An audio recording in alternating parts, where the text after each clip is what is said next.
ይህ ቪዲዮ በሁሉም አረብ ሀገራት ለምትኖሩ ኢትዮጵያውያን ወገኖቻችን ከከባድ እንግልትና ድካም እንዲሁም ከማያስፈልግ የገንዘብ ኪሳራ ለመታደግ ስለሚጠቅም ቪዲዮውን ላይክ፣ ሼር፣ ዲዩት እና ሪፖስት በማድረግ ለሌሎች እህት ወንድሞቻችን እንዲደርስ አድርጉ።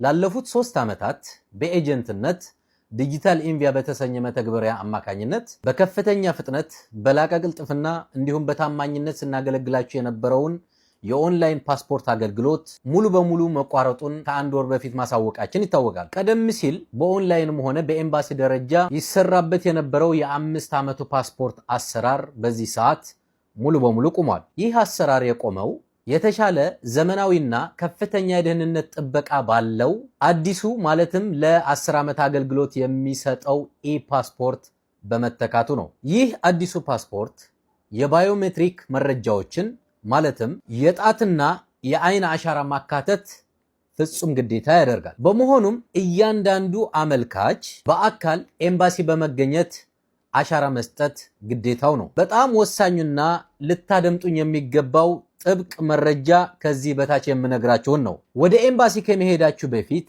በቅድሚያ በኦንላይን ቀጠሮ ማስያዝ ፍጹም ግዴታ ነው።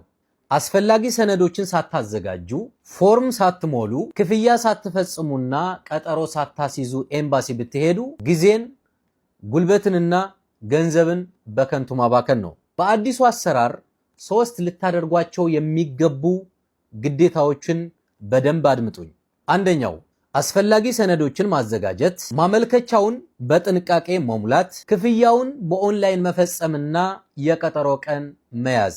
ሁለተኛው ክፍያውን ከፈጸማችሁ ከ45 ቀናት በኋላ በተሰጣችሁ የቀጠሮ ቀን ፎርሙ ላይ በተሞላው አቅራቢያችሁ በሚገኘው የኢትዮጵያ ኤምባሲ ወይም ቆንጽላ በአካል በመገኘት አሻራ መስጠት ይጠበቅባችኋል። ሶስተኛው ኤምባሲ ሄዳችሁ አሻራ ከሰጣችሁ በኋላ በተነገራችሁ ቀን መሰረት ኤምባሲው ድረስ በአካል በመሄድ ለ10 ዓመት አገልግሎት የሚሰጠው አዲሱን ኢ-ፓስፖርት መረከብ ይኖርባችኋል ማለት ነው። ከዚሁ በመቀጠል የፓስፖርታችሁ የአገልግሎት ጊዜ አልቆ የመኖሪያ ፍቃዳችሁን የሚያበቃበት ቀን በጣም የተቃረበ ከሆነ እኔ የምሰጣችሁ ወንድማዊ ምክር በአስቸኳይ ወደ ኢትዮጵያ ገብታችሁ በቀናት ውስጥ ፓስፖርታችሁን ማሳደስ የተሻለና አስተማማኝ አማራጭ ነው። ምክንያቱ አዲሱ አሰራር በኦንላይን ቀጠሮ ካስያዛችሁ በኋላ ኤምባሲ ሄዳችሁ አሻራ ለመስጠት እንኳን ራሱ 45 ቀናት ይወስዳል። ይህም ፓስፖርቱ በፈለጋችሁት ፍጥነት እንዳይደርስ በማድረግ ላላስፈላጊ የቪዛ ቅጣትና እንግልት ሊዳርጋችሁ ስለሚችል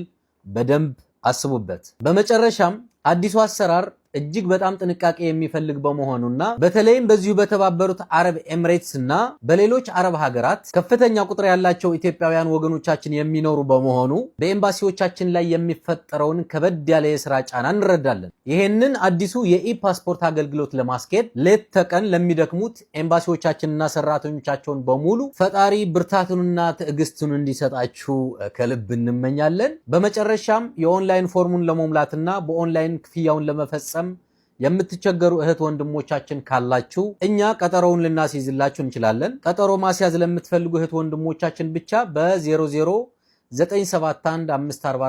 በ097154208897 አሊያም ደግሞ ከጀርባ ስክሪኑ ላይ እንደምትመለከቱት ከቲክቶክ ፕሮፋይል ስር እችን ቀስት ያደረኩባት ምልክት ብትጫኑ የዋትስአፕ ስልክ ይወጣላችኋል። በዛ የዋትስአፕ ስልክ ብቻ ገብታችሁ እንድታናግሩን፣ ሌሎች ጥያቄዎችና መረጃዎችን ግን በዚሁ በቲክቶክ ገጽ ብቻ የማስተናግድ ይሆናል። አመሰግናለሁ።